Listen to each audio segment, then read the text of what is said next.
Bismillahirrahmanirrahim. Assalamualaikum warahmatullahi wabarakatuh. Dalam kesempatan kali ini, saya akan menjelaskan materi tentang Muhammad Fahim Khan, salah satu pakar ekonomi Islam dan pemikirannya tentang ekonomi Islam. Selanjutnya, biografi. Tokoh yang bernama lengkap Muhammad Fahim Khan lahir di India pada tahun 1946. Fahim Khan termasuk jajaran ahli ekonomi Islam kontemporer yang memiliki kapabilitas yang handal secara akademis sekaligus memiliki pengalaman praktis dalam pengembangan ekonomi Islam. Dengan gelar masternya di bidang ekonomi politik, statistik, dan PhD di bidang ekonomi, Fahim Khan memiliki 39 tahun pengalaman dalam bidang kebijakan dan perencanaan ekonomi, pengajaran dan pelatihan, pengembangan kapasitas kelembagaan dan penelitian, serta bidang konsultasi. Beliau memperoleh gelar BA dan MA dalam bidang statistik dari Universitas Punjab yang berada di Pakistan pada tahun 1968, serta MA pada tahun 1997 dan PhD dalam ilmu ekonomi dari Universitas Boston, yaitu di Amerika Serikat pada tahun 1978.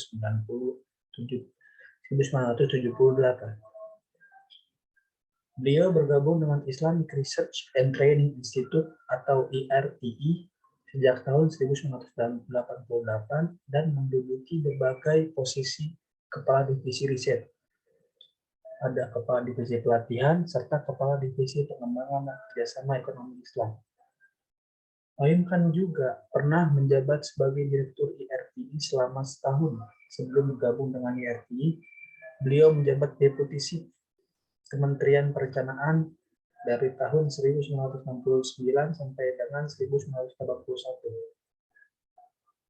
Dan juga sebagai profesor ekonomi dan direktur School of Economics di International Islamic University yang berada di Islamabad, Pakistan pada tahun 1981 sampai dengan 1988. Berikut adalah pandangan Fahim Khan tentang pembangunan ekonomi Islam.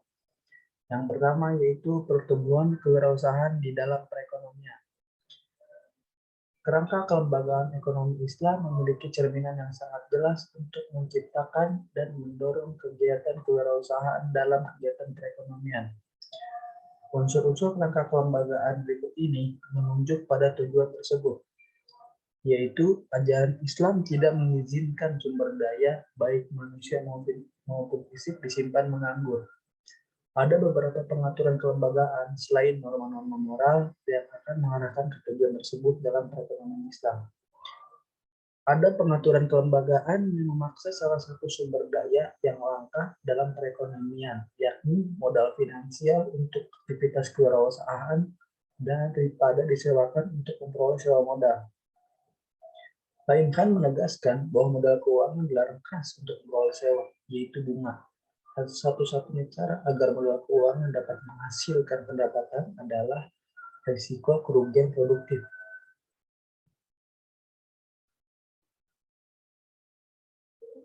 Modal dapat menghasilkan pendapatan adalah dengan melibatkannya dalam aktivitas kewirausahaan di mana keuntungan yang akan diperoleh merupakan imbalan risiko kerugian produktif. Membiarkan modal finansial menganggur juga tidak disukai. Ada beban pungutan zakat atau sumber daya jika tidak digunakan dalam kegiatan produktif. Dan dorongan bagi sumber daya keuangan untuk terlibat dalam kegiatan kewirausahaan akan menciptakan permintaan terhadap sumber daya komplementer untuk dipekerjakan pada basis wirausaha yang memakai modal finansial tersebut. Modal finansial tidak dapat menghasilkan apa-apa tanpa melibatkan sumber komplementer. Sumber komplementer yang terbaik adalah sumber daya manusia, terutama ketika sumber daya manusia ini sangat banyak sehingga modal finansial dapat menegosiasikan rasio bagi hasil yang lebih baik. Selanjutnya ada pengaturan kelembagaan terkait jaminan sosial dan tidak adanya bunga pada modal finansial akan mendorong sumber daya manusia dalam perekonomian Islam untuk lebih mencari aktivitas kewirausahaan daripada pekerjaan dengan upah tetap. Pada dasarnya, aktivitas kewirausahaan menyediakan lebih banyak peluang pertumbuhan ekonomi dibandingkan dengan pekerjaan upah tetap. Orang akan termotivasi untuk memaksimalkan pendapatan hari ini dan masa mendatang, dan orang akan lebih memilih kegiatan kewirausahaan daripada pekerjaan berupa tetap ketika risiko wirausaha tidak lebih berat mendapat yang diharapkan. Selanjutnya ada akumulasi modal. Di sini beliau membantah adanya anggaran bahwa akumulasi modal dalam ekonomi Islam lebih lambat dibandingkan dalam ekonomi berbasis bunga. Dia bahkan mengemukakan beberapa alasan untuk meyakinkan bahwa akumulasi modal akan lebih tinggi dalam ekonomi Islam. Selanjutnya ada perbandingan dengan sistem berbasis bunga, yaitu karena dasar-dasar pada pembangunan dalam ekonomi Islam dilaksanakan melalui penyemarakan aktivitas wirausaha. Maka pasokan modal untuk para wirausahawan prospektif berbasis bagi hasil atau rugi merupakan bagian dari proses dalam mekanisme untuk menghasilkan para wirausahawan dalam perekonomian. Sedangkan dalam ekonomi berbasis bunga, proses pembangunan pada dasarnya dilakukan melalui akumulasi modal. Namun akumulasi modal ini tidak dirancang untuk menghasilkan lebih banyak wirausahawan. Mereka yang sudah memiliki modal diasumsikan lebih mampu dalam akumulasi modal. Ada mekanisme yang terbangun dalam sistem yang dapat menjamin kebangkitan akumulasi modal dalam sistem ekonomi berbasis bunga. Dan selanjutnya, pelajaran bagi strategi pembangunan. Beliau berkali-kali menegaskan kejelasan strategi pembangunan ekonomi dalam perspektif Islam yang menekankan lebih pentingnya pengaturan institusional untuk secara langsung melibatkan orang dalam kegiatan kewirausahaan mereka sendiri daripada strategi memanjakan kapitalis untuk menciptakan kesempatan kerja dengan upah pasti di pasar kerja. Ekonomi Islam memiliki mekanisme untuk mendukung strategi tersebut, yang dimana mekanisme itu adalah sebagai berikut. Yang pertama, kemampuan kewirausahaan adalah modal sumber daya manusia yang harus dikembangkan oleh pendidikan yang tepat. Perencanaan pendidikan yang tepat dapat berkontribusi banyak untuk mengurangi risiko wirausaha dan terciptanya iklim sosial kondusif serta kesadaran bersama untuk mentaati segala aturan main. Tidak hanya pendidikan komersial, pendidikan Islam memiliki peran penting yang tidak boleh diabaikan untuk menciptakan iklim sosial yang mendukung bisnis konstruktif serta menanamkan etika dan moral masyarakat. Selanjutnya, perluasan akomodasi finansial melalui sistem perbankan dapat berfungsi sebagai alat yang efektif untuk meningkatkan pembiayaan bagi sumber daya manusia entrepreneur. Efisiensi sistem perbankan dalam menyediakan pembiayaan tersebut dalam kerangka Islam mensyaratkan reformasi substansial, tidak hanya dalam struktur perbankan yang ada, tapi pada seluruh sektor fiskal dan moneter. Dalam kerangka Islam, bank dan lembaga keuangan seharusnya diminta untuk menawarkan akomodasi keuangan untuk pengusaha. Pinjaman konsumtif dari perbankan komersial hampir tidak ada karena pinjaman ini harus berupa qard hasan atau pinjaman tanpa bunga atau tanpa bagi hasil. Selanjutnya, institusi Islam juga harus dihidupkan kembali untuk mengawasi secara efektif norma-norma keadilan sosial ekonomi dalam perekonomian. Harga sewa, alat produksi, struktur upah, pasar dan fungsinya, dan sebagainya.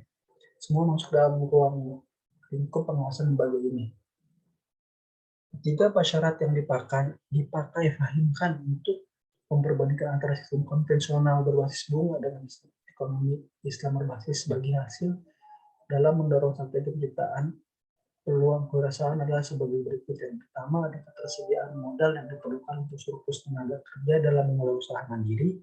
Yang kedua, adanya sistem yang dapat menjamin pembagian risiko yang adil antara pemilik dan pengusaha.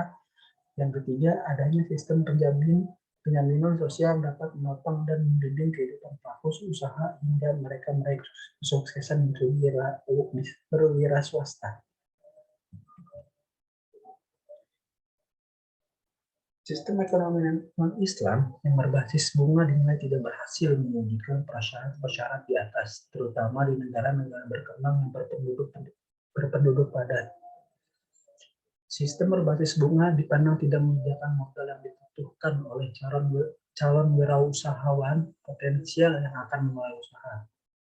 Sistem ini lebih tertarik untuk membiayai usaha namapan yang dapat menghasilkan rekening dari kredit macet dan berbagai resiko pembiayaan.